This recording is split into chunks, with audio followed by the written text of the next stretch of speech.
Do Espírito Santo. Amém.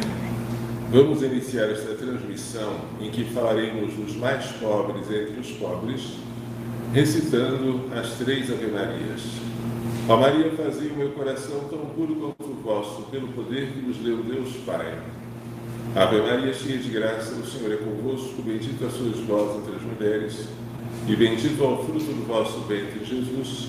Santa Maria, Mãe de Deus, rogai por nós, pecadores, agora e na hora da nossa morte. Amém.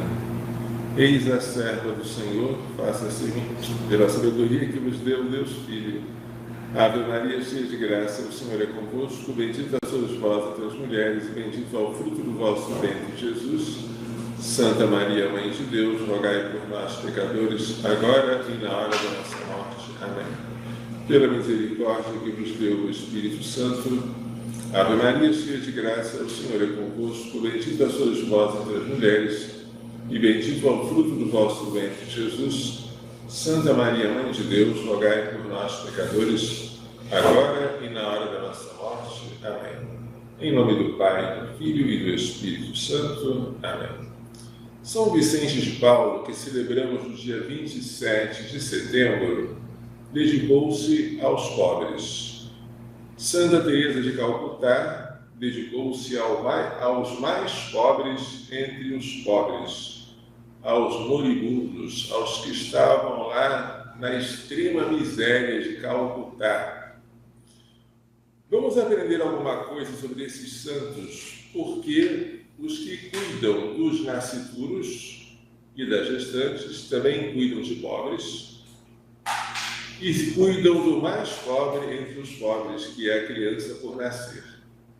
Vamos começar com São Vicente de Paulo, ouvindo as suas palavras.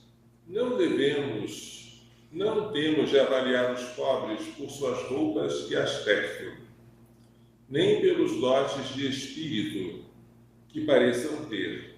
Com frequência, são ignorantes e curtos de inteligência. Mas, muito pelo contrário, se o considerardes os pobres à luz da fé, então percebereis que estão no lugar do Filho de Deus, que escolheu ser pobre. De fato, em seu sofrimento, embora quase perdesse a aparência humana, loucura para os gentios, escândalo para os judeus, apresentou-se, no entanto, como evangelizador dos pobres. Enviou-me para evangelizar os pobres. É o que Jesus disse na sinagoga de Nazaré, quando citou o profeta Isaías. Devemos ter os mesmos sentimentos de Cristo e imitar aquilo que ele fez, ter cuidados pelos indigentes, consolá-los, auxiliá-los, dar-lhes valor. São Vicente de Paulo, é bom saber, ele viveu no século anterior à Revolução Francesa, no século de grande prestígio da França, mas também no século de muita miséria, de muita pobreza material e moral e de falta de formação do clero. E São Vicente tentou servir de remédio para tudo isso, para a pobreza e para a ignorância do clero, para a sua boa formação moral. Ele foi o fundador da Congregação da Missão, conhecida como Lazaristas, e junto com Santa Luísa Marilac, fundador depois vai aparecer, vamos lá. Deve-se preferir o serviço dos pobres a tudo mais e prestá-los sem demora. Se na hora da oração for necessário dar remédios ou auxílio a algum pobre, ide tranquilos, oferecendo a Deus esta ação como se estivesses em oração. Não vos perturbeis com angústia ou medo de estar pecando por causa de abandono da oração em favor do serviço dos pobres. Deus não é desprezado se por causa de Deus dele nos afastarmos, quer dizer, interrompermos a obra de Deus para realizá-la de outro modo. Portanto, ao abandonardes a oração, a fim de socorrer algum pobre, isto mesmo vos lembrará que o serviço é prestado a Deus. Pois a caridade é maior do que quaisquer regras, que, além do mais, devem todas tender a ela. Como a caridade é uma grande dama, faz-se necessário cumprir o que ordena. Por conseguinte, prestemos com renovado ardor nosso serviço aos pobres, de modo particular aos abandonados, indo mesmo à sua procura, pois nos foram dados como senhores e protetores. Senhor, quer dizer, o pobre é alguém a quem eu pertenço, eu devo servir a ele. Protetor, se eu sirvo um pobre, este pobre vai me proteger no dia do juízo. Ele vai advogar em meu favor, porque eu me lembrei de Cristo pobre.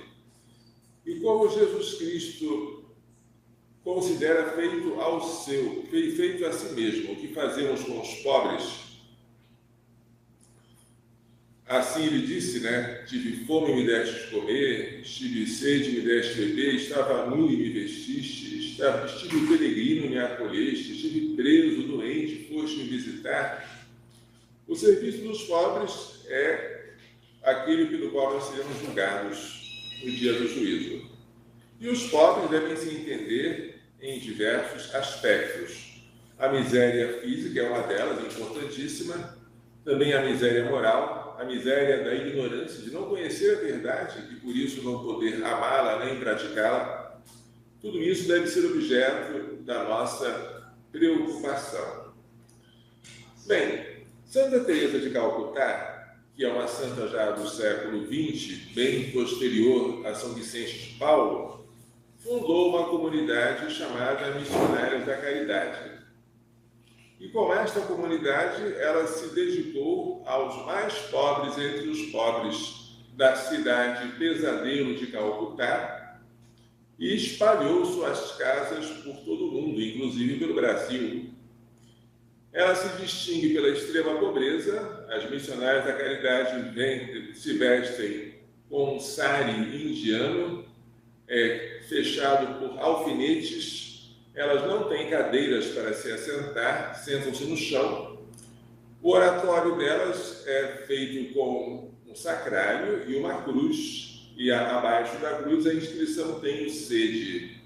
E lá, diante de Jesus Eucarístico, elas se alimentam para consolar Jesus na Eucaristia e para obter energias para se dedicar a Jesus presente nos pobres.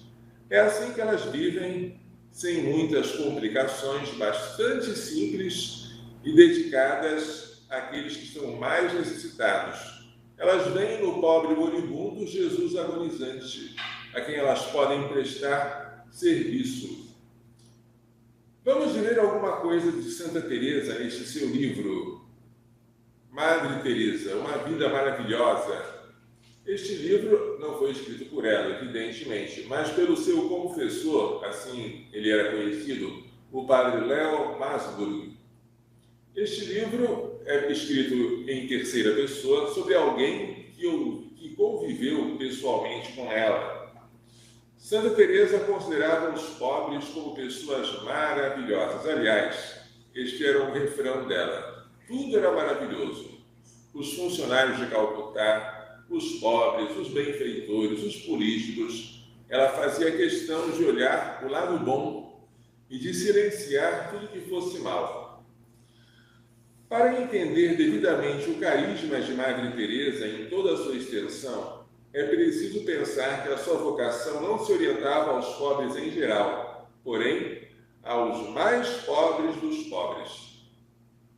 Para aqueles que não conseguiriam sobreviver por si mesmos, que não tinham ninguém que deles pudesse cuidar. Nos meus primeiros encontros com Madre Teresa, era-me um tanto suspeita a sua franqueza, diz o padre, né? A sua insistência em que logo de imediato convidava os pobres para uma nova casa, quase que os obrigando a entrar. Era assim que Madre Teresa queria. Ao olhar para trás, percebo que Jesus é que ela queria ali, sob a forma da Eucaristia e dos pobres. A Eucaristia estava presente no altar, e lá Jesus.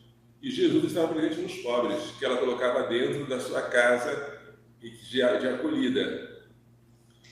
Os pobres, às vezes, tinham um aspecto um pouco repelente, por causa do mau cheiro, da poeira, da falta de penteado, de roupas adequadas.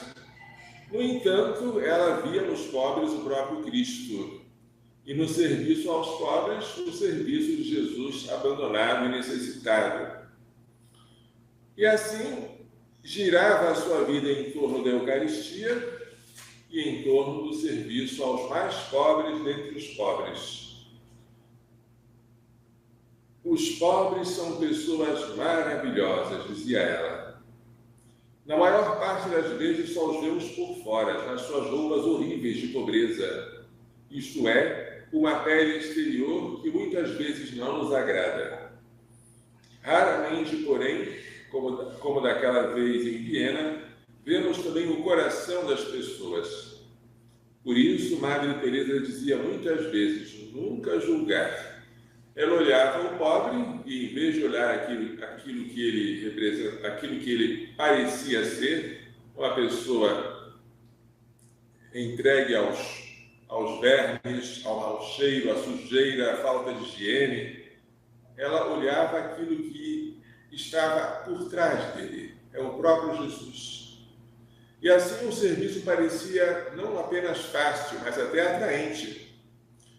E essa alegria de cuidar dos pobres, ela transmitia aos outros e era quase que contagiante.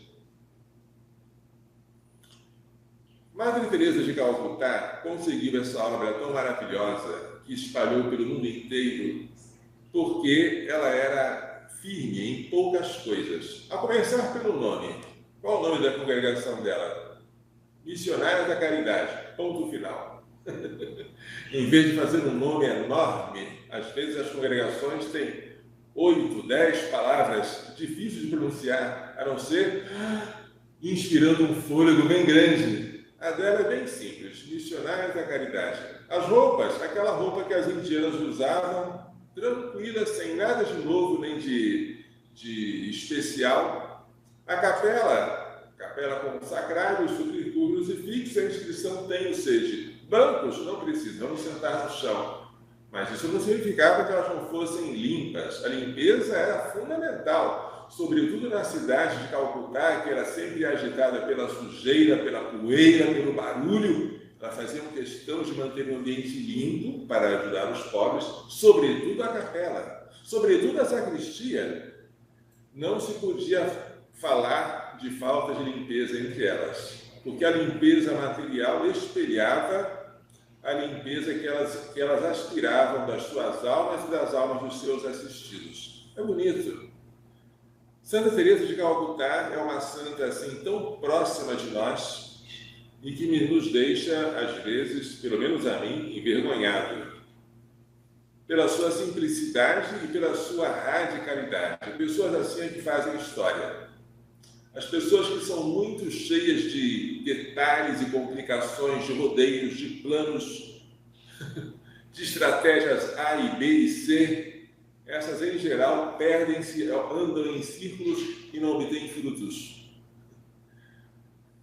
Madre Teresa, por ser simples, ela conseguiu tantas e tão grandes coisas.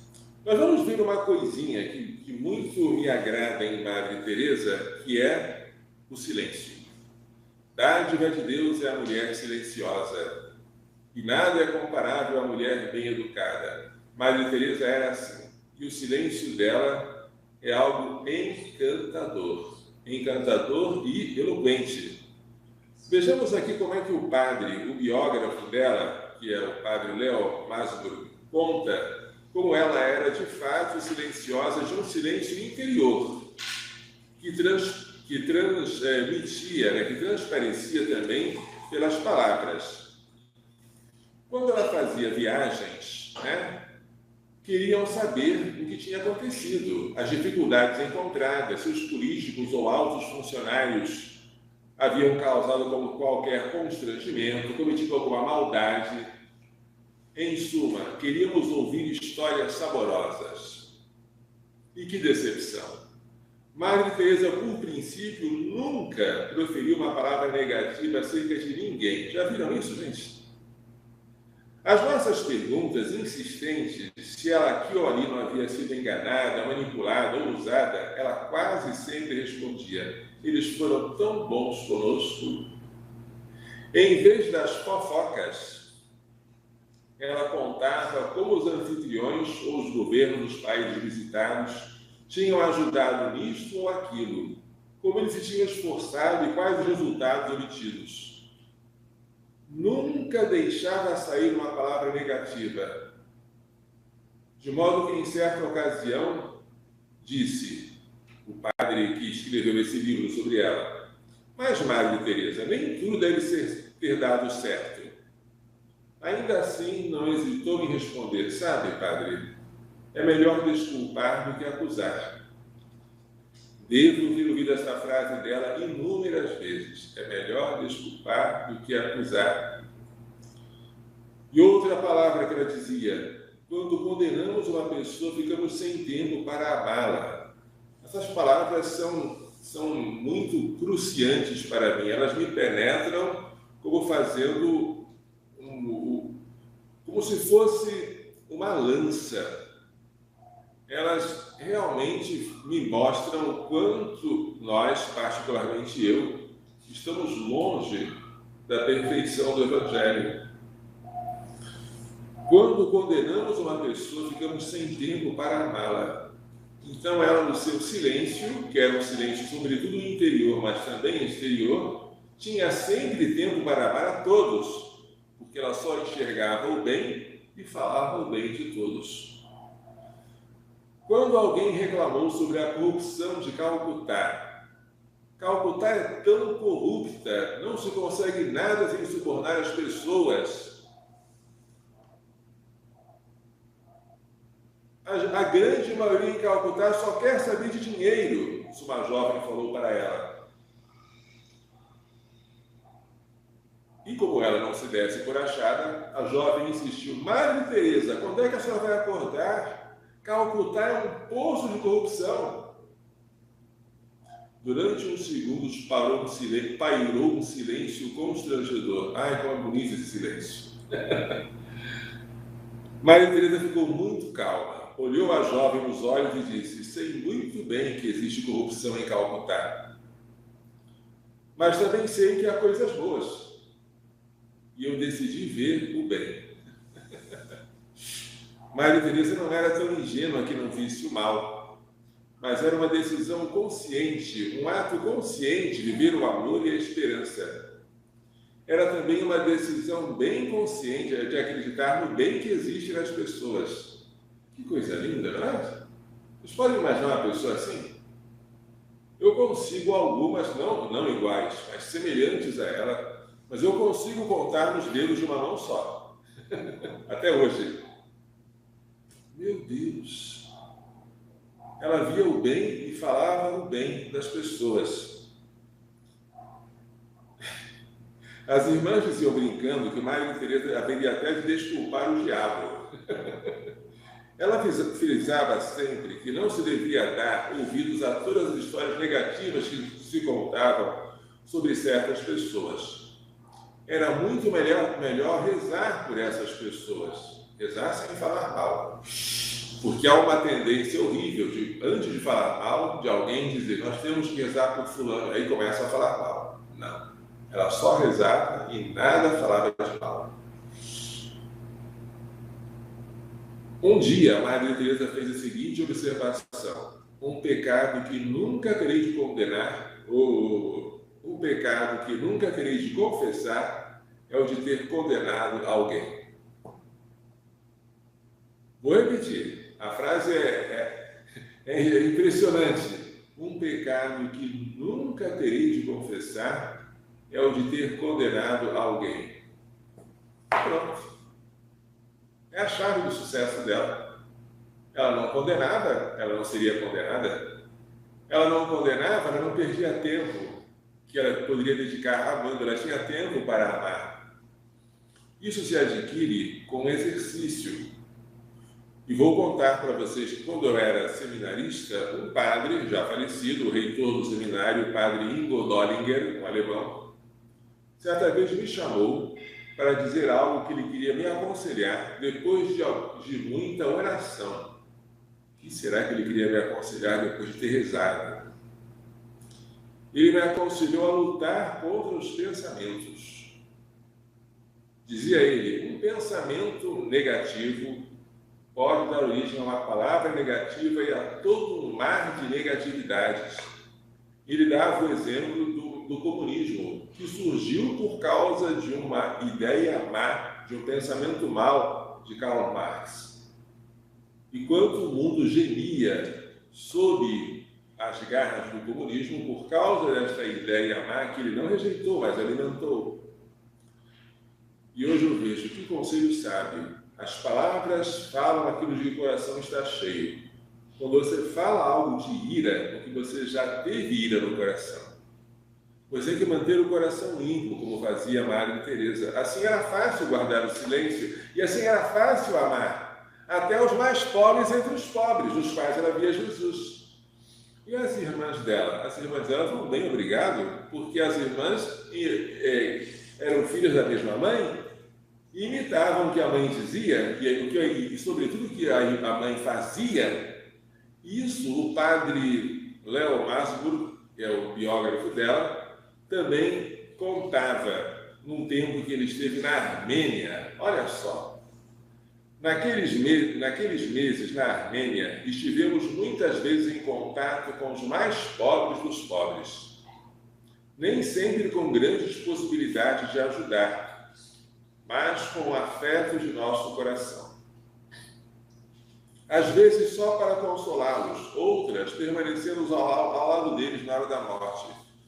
Você não sabe o que fazer, fica presente junto da pessoa. A presença de você já é mais do que muita coisa que você poderia dar, mais do que remédios, mais do que alimentos. É você que está lá.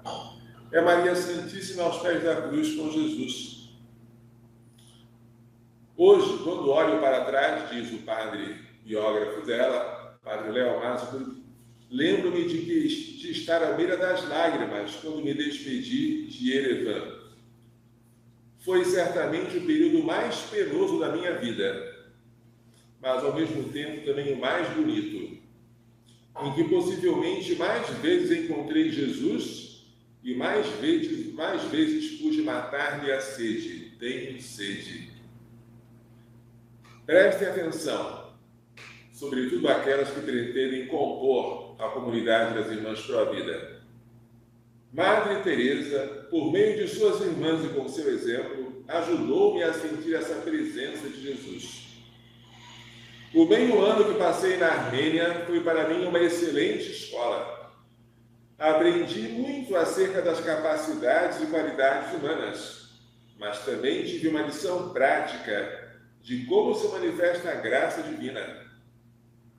Ao fim daqueles 6 meses, percebi que as irmãs não tinham uma única discussão, nem entre elas, nem comigo. Que inveja eu sinto desse padre. As 4 irmãs tinham caracteres muito diversos e, em partes, eram muito temperamentais. No entanto, existiam em uma perfeita unidade e harmonia, embora do ponto de vista material e também psíquico, fosse um tempo muito difícil.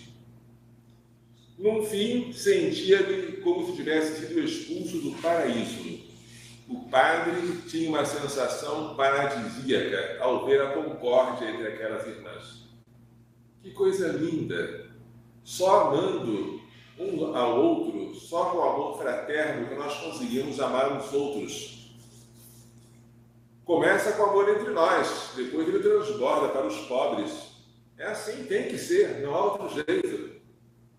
E esse padre se sentiu tão edificado com o exemplo dela e das filhas dela, as irmãs missionárias da caridade, filhas espirituais, que sabiam muito bem imitar sua mãe, souberam muito bem.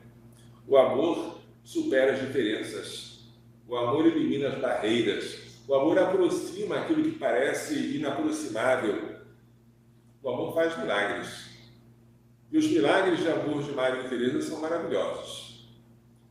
Serão nossos também, se nós soubermos amar como ela, silenciar como ela e procurar só falar e enxergar o bem do próximo. É uma lição que parece que dura a vida toda. Mas a gente tem que começar. A gente não pode dizer, isso aqui é só para os santos. Eu não vou nem inventar. Primeiro, porque tem que ser santo. Nenhum de nós está desobrigado da santidade. Segundo, que se ela chegou a esse ponto é porque ela teve firmeza de ânimo, confiou na graça de Deus e se esforçou muito para isso. Gastou muitas horas diante do sacrário e fazia questão que o mesmo fizessem as suas filhas espirituais, porque só assim elas teriam energia para a sua tarefa tão árdua. Certa vez, que está escrito aqui nesse mesmo livro, perguntaram a ela, Maria Teresa, qual é o seu segredo? A resposta muito simples, como costumava ser as respostas dela, curtas. Muito simples, eu rezo. O segredo dela é rezar, porque da oração brotava tudo que ela conseguia. Assim como o segredo do fracasso é não rezar. A oração é o começo de tudo, e a falta de oração é o começo do fim. Ela rezava, fazia as irmãs rezar, e assim ela sempre tinha energia para cuidar dos pobres e dos mais pobres entre os pobres. Mas quem é o mais pobre dentre os pobres?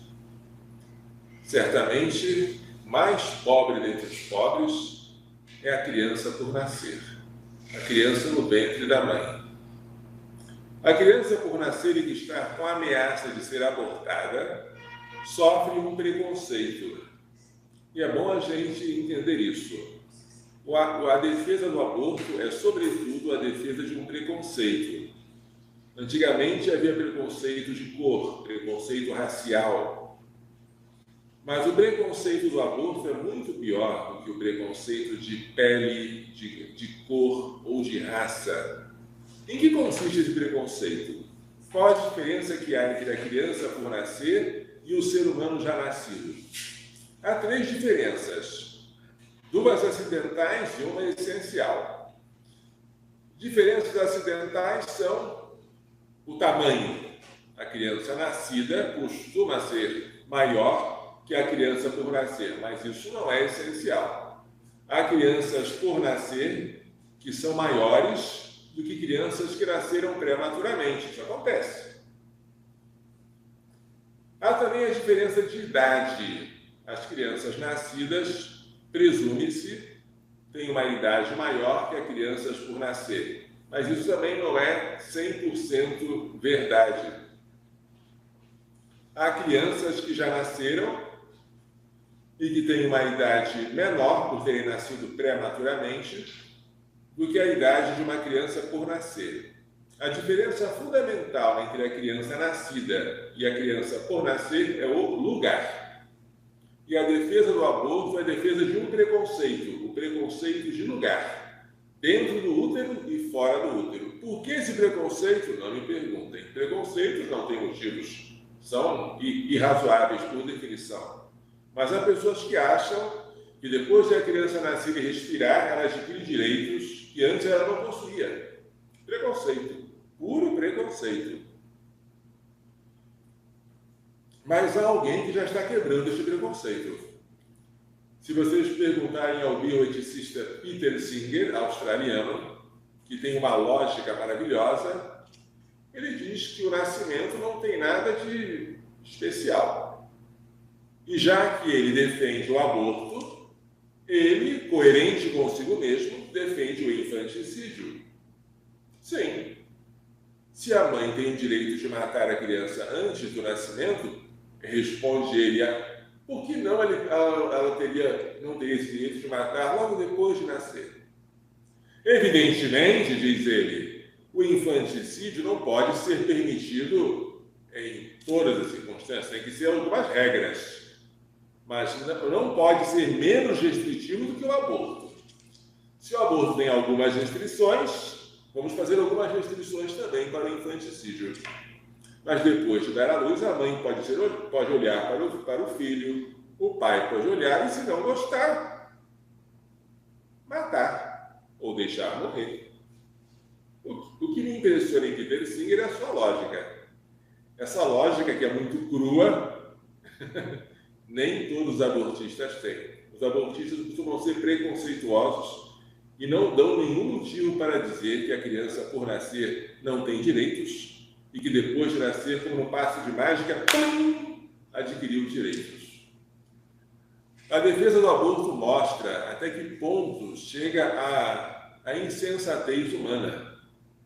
Quem defende o aborto deveria se envergonhar de fazê-lo muito mais do que aqueles que defendiam a escravidão com base no preconceito racial. Mas hoje parece que está na moda defender o aborto. É a promoção da mulher, é liberdade, é progresso. Que coisa horrível. É a barbárie. É um crime abominável, vergonha para a humanidade. E fazer a humanidade tomar vergonha é uma tarefa urgente. O útero, de certa forma, é o lugar mais seguro. O útero é como um hotel 5 estrelas. A criança lá dentro, ela tem temperatura ambiente garantida. Alimentação nota 10.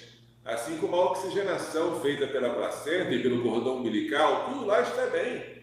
Ela está protegida também contra choques mecânicos, porque há uma bolsa d'água que está envolvendo o neném. Tudo lá está ótimo. Deus fez o útero para a criança. E é bom vocês saberem, eu já confirmei essa informação com o meu professor de medicina legal. Quando a mulher é cremada, o último órgão a ser atingido pelo fogo é o útero. Porque o útero fica entre o reto e a bexiga, bem protegido. Porque ele é um lugar feito para abrigar algo sagrado, que é a vida.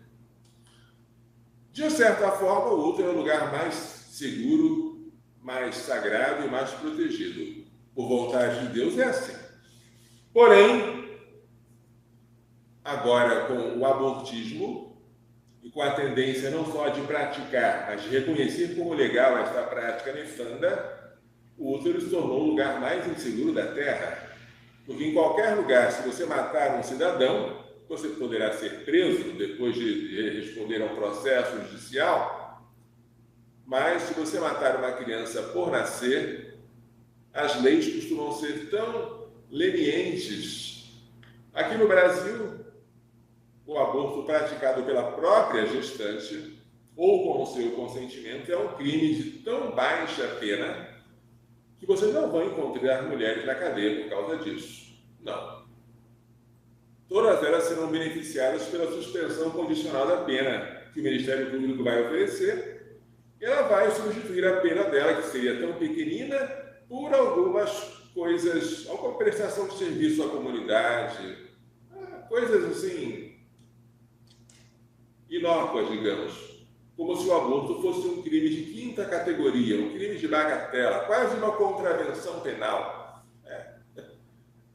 E por algum motivo que eu não posso entender, se a mulher matar a criança depois do nascimento, a menos que seja pela influência do estado puerperal, que pode causar problemas na psique dela, mas se ela matar depois do nascimento por pura crueldade, aí ela vai se ver com a justiça, vai a júri, pode pegar vários anos de prisão.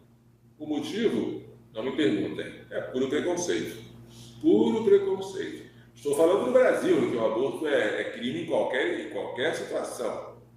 Mas, e nos países como a Argentina, em que o aborto foi declarado legal, em que a criança deixou de ter direitos e passou a ser simples objeto? De fato, nesses lugares o útero deixou de ser um lugar seguro para ser o lugar mais inseguro. A criança lá é absolutamente indefesa, inocente. Ela será morta da maneira mais cruel.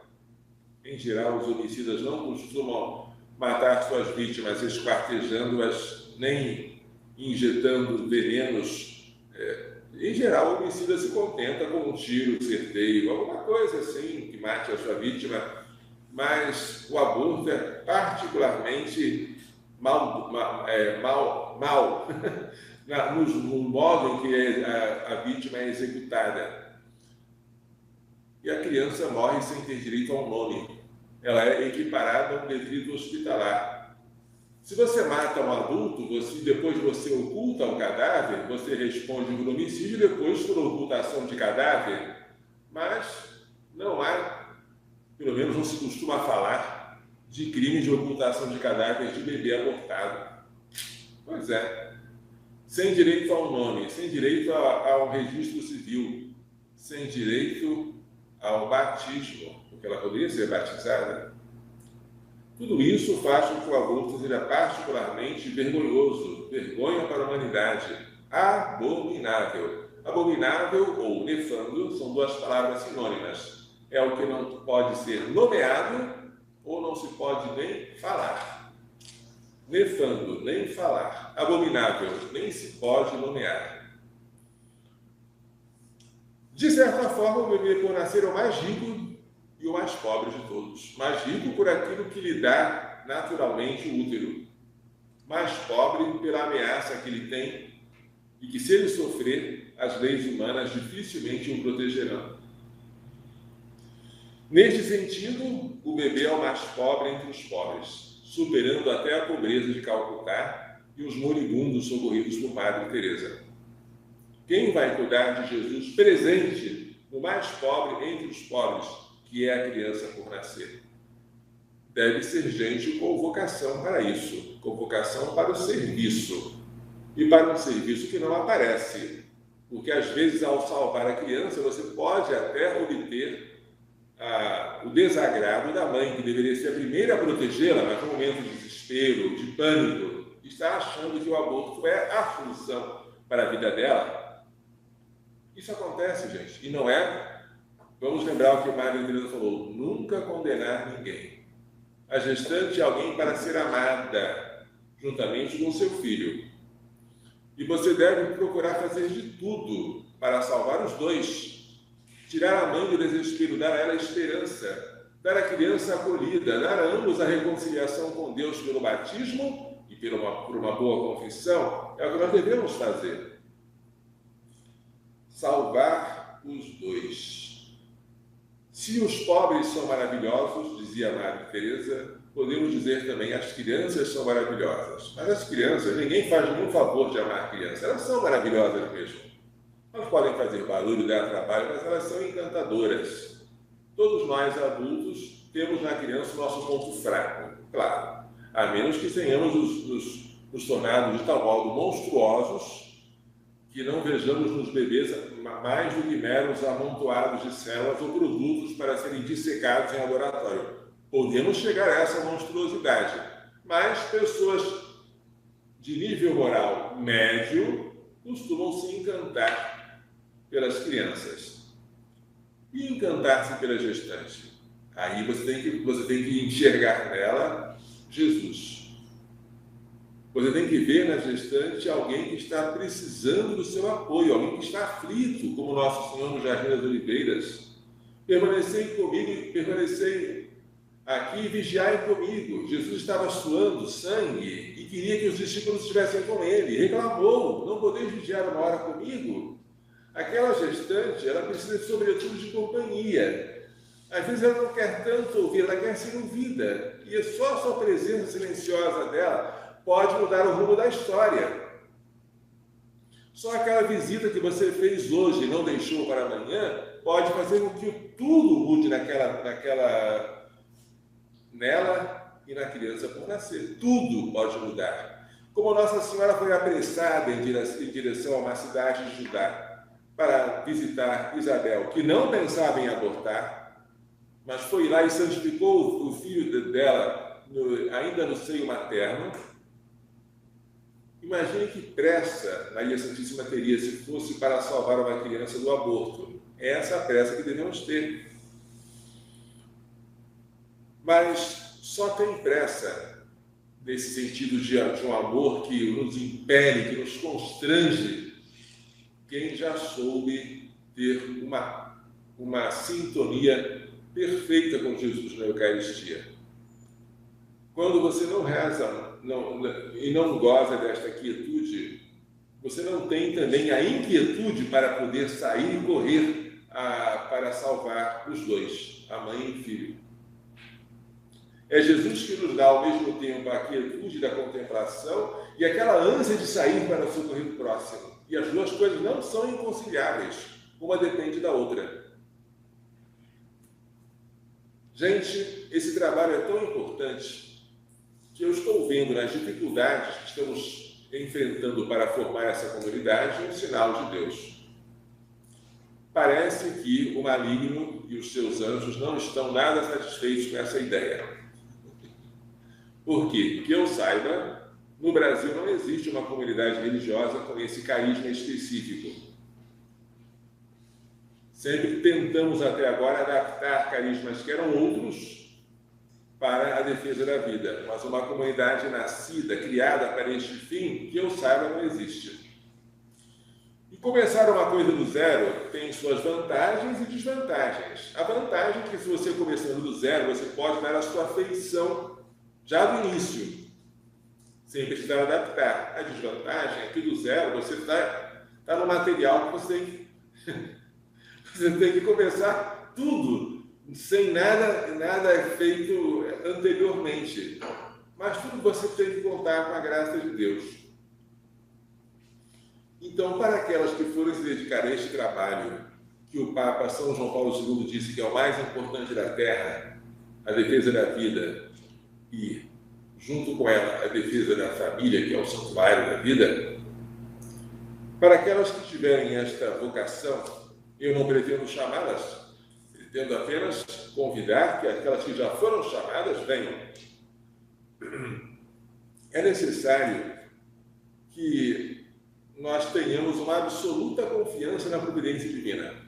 Isso nos faz resistir aos reveses. Deus vê tudo, sabe tudo, e Ele não está dormindo. Ele pode até aparecer, mas Ele está provando a nossa fé, como fez com Abraão e com todos os justos e santos e profetas até hoje. Mas devemos, além de confiar na providência divina, ter também um desejo enorme de cooperar com ela. Porque Deus, que te criou sem ti, dizia Santo Agostinho, não te salvará sem ti. E Ele quer valer-se de nós para a salvação dos outros. As gestantes são maravilhosas, vamos falar assim. Vamos imitar Santa Teresa. E os bebês são maravilhosos. São maravilhosos pelo simples fato de que são dois em um. Uma gestante nunca vem a nós sozinha, vem com o bebê dentro. E os dois devem ser amados. Se ela está rejeitando o bebê, temos que fazer amar o bebê e amar a si mesma com amor ordenado. Porque quem rejeita o próximo acabou de por perder o amor que tinha por si mesma. Uma pessoa muito infeliz. Temos que dar alegria para essa pessoa. Veja que é um trabalho que exige muita dedicação. Eu diria que exige uma dedicação total, completa, integral, um desapego de si. Aquele esvaziamento de Jesus que crucificado deixou que o seu coração jorrasse a água e o sangue completamente para a nossa purificação e nossa alimentação. É assim que deve ser o nosso trabalho. Mas eu acredito que, se Deus quis essa comunidade, porque eu não quero nada que Deus não queira, ela já existe. Os membros já estão por aí. E eu só quero que Deus mostre aqueles que Ele escolheu. Portanto, você que está ouvindo, fique muito tranquila. Porque se você não foi chamada, eu não vou chamar. E se você aparecer sem ser chamada, tchau, volte por onde veio.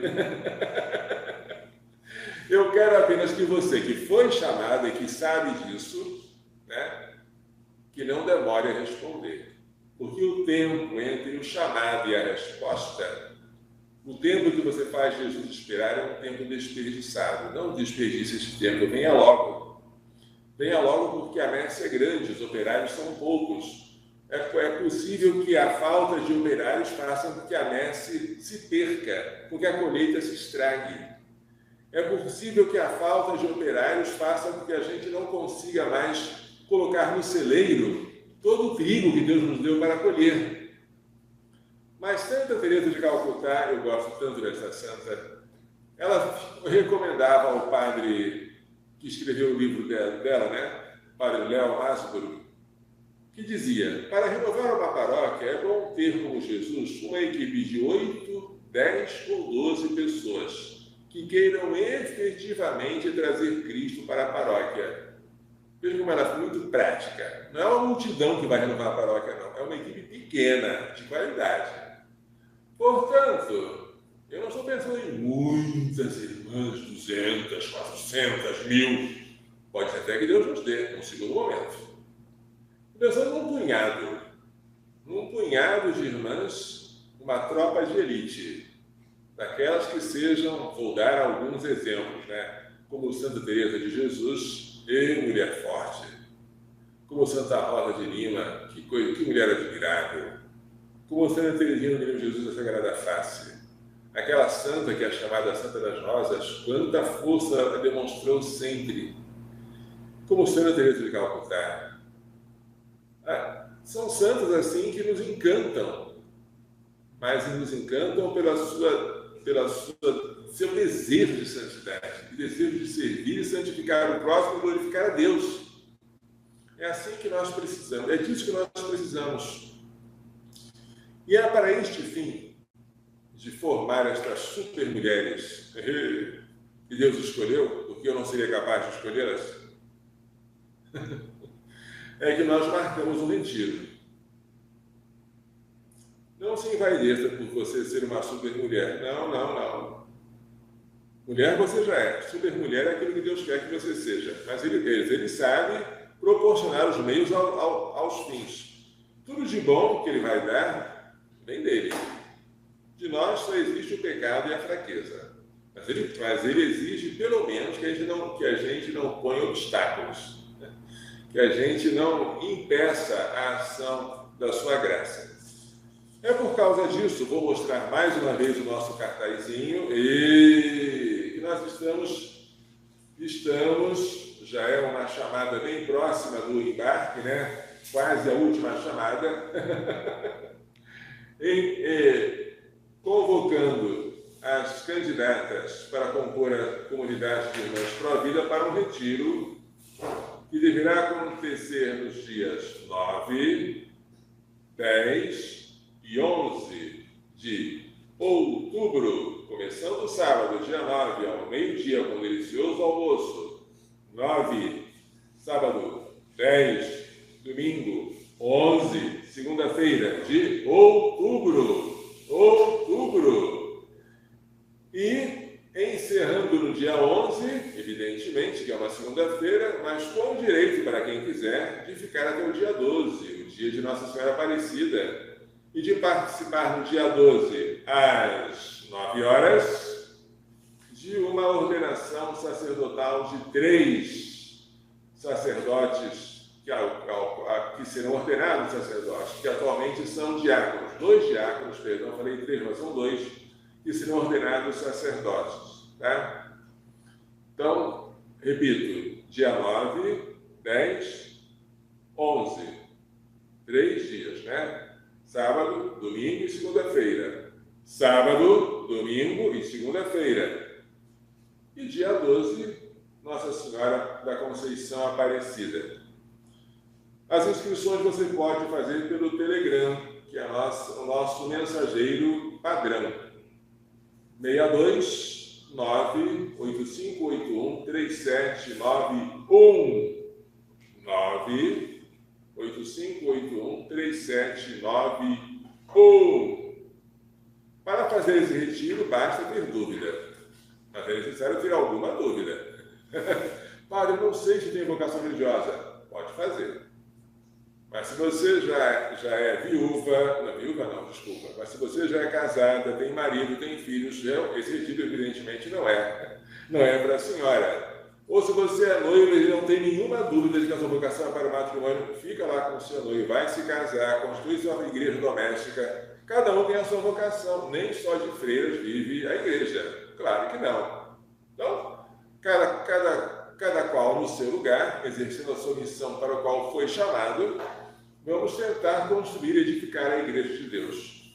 Não faço questão, no momento, de muitas, mas faço questão de santas.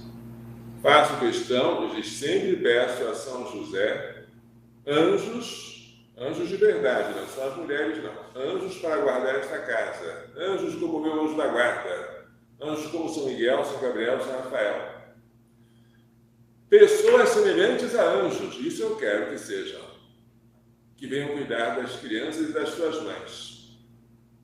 Semelhantes pela pureza, pela sua prontidão em obedecer à ordem de Deus, pelo silêncio. E eu peço também a mim, que teria um julgamento mais severo, sem dúvida nenhuma, a mesma pureza com que São José cuidava de Nossa Senhora e o Menino Jesus. Porque esse serviço, cuidar dos pequeninos, exige uma pureza angélica. Guardai-vos de escandalizar esses pequeninos, ou de desprezá-los, porque eu vos digo que os seus anjos venham continuamente no céu à face de meu Pai que está nos céus. Que responsabilidade cuidar desses bebês, dessas mães. E que necessidade de bater no peito, foi por minha culpa, minha tão grande culpa que alguma coisa deu errado.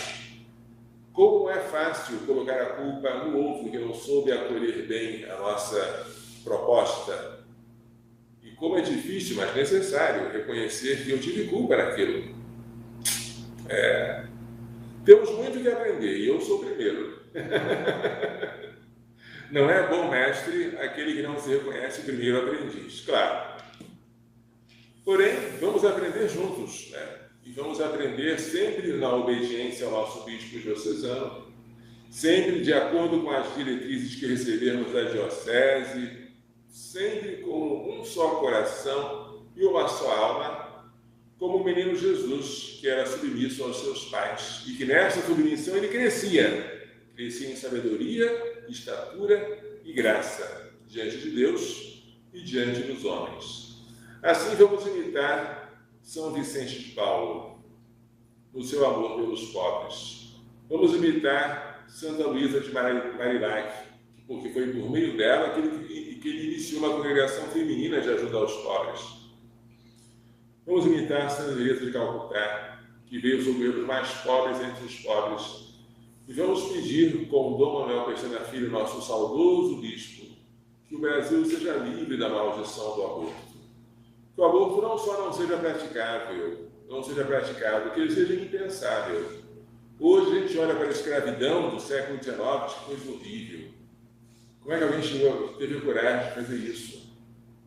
O aborto deve ser assim também. Não só ele deve ser proibido, deve ser crime, mas deve ser um crime assim que deve estar longe de qualquer mulher, de qualquer homem, de qualquer pai e mãe, de qualquer médico, de qualquer enfermeiro, de qualquer profissional de saúde. O aborto deve causar má digestão, uma palavra feia de se pensar, quanto mais se pronunciar.